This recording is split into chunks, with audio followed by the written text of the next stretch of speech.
সরস্বতী পুজোর আনন্দে আমরা মেতে উঠেছি। আজ 10 ফেব্রুয়ারি 2024। আমাদের মাস্টারমশাইরা আমরা এই যে মিঠুন বাবু স্কুলের কাজ নিয়ে মেতে উঠেছি।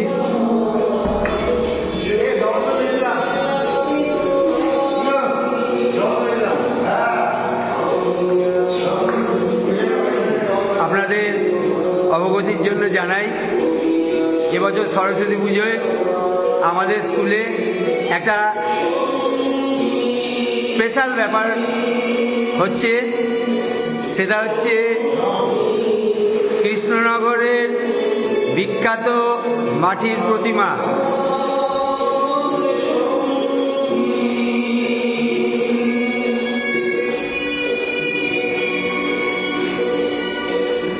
আমাদের জয়দেব বাবু,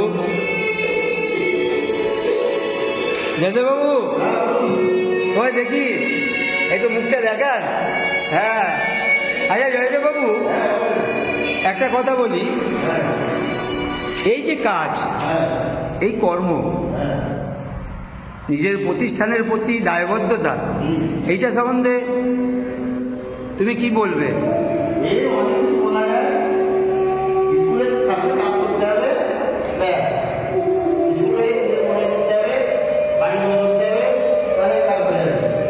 ব্যাস, তাহলে এইটা আমরা যদি প্রত্যেকে নিজের প্রতিষ্ঠানটাকে একটু ভালোবেসে সুন্দর করে গড়ে তুলি, তাহলেই কিন্তু অনেকটা এগিয়ে যায় সমাজ, তাই না?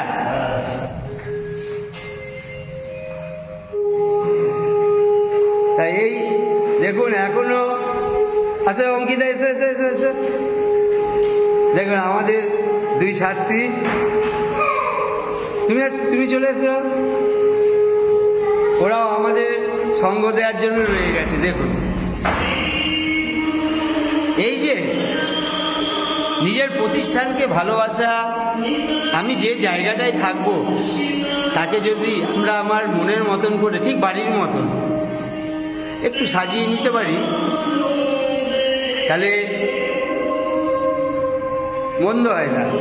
আমরা সেই ভাবনাই এগিয়ে চলেছি। আপনারা সবাই জানেন, কর্ম করব অথচ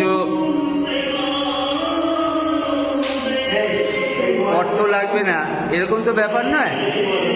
ব্যাপারটা হচ্ছে দায়বদ্ধতা। আমাদের যেমন ফান্ডিং, আমরা সেইভাবেই বসে থাকলে তো এগোতে পারবো না। আমাদের ব্যবস্থা করতে হবে, নিজেদেরই ব্যবস্থা করতে হবে। অভিভাবক অভিভাবিকা আছেন অনেক, আমাদের বিদ্যালয়ের প্রত্যেকটা অভিভাবক অভিভাবিকা, তাদের অসংখ্য ধন্যবাদ বিদ্যালয়ের এই ভাবনাগুলোকে আপনাদের সমর্থন জানানোর জন্য।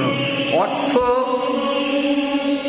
লাগবে, কিন্তু আমরা যদি শিক্ষক শিক্ষিকা ছাত্রছাত্রী, এত প্রাক্তন ছাত্রছাত্রী আমরা আছি, প্রায় 75 বছরের স্কুল হতে চললো, আমরা 75 বছর পালন করব ধুমধাম করে।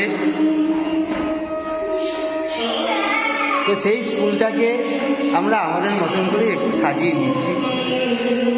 প্রাক্তন ছাত্রছাত্রীরা আছেন, অভিভাবকরা আছেন, আমাদের সবসময় সাহস যোগান, আমাদের ভাবনাকে সমর্থন জানান।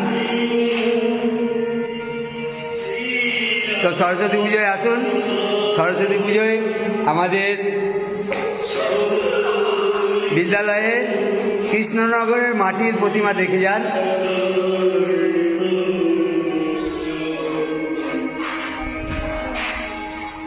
নমস্কার।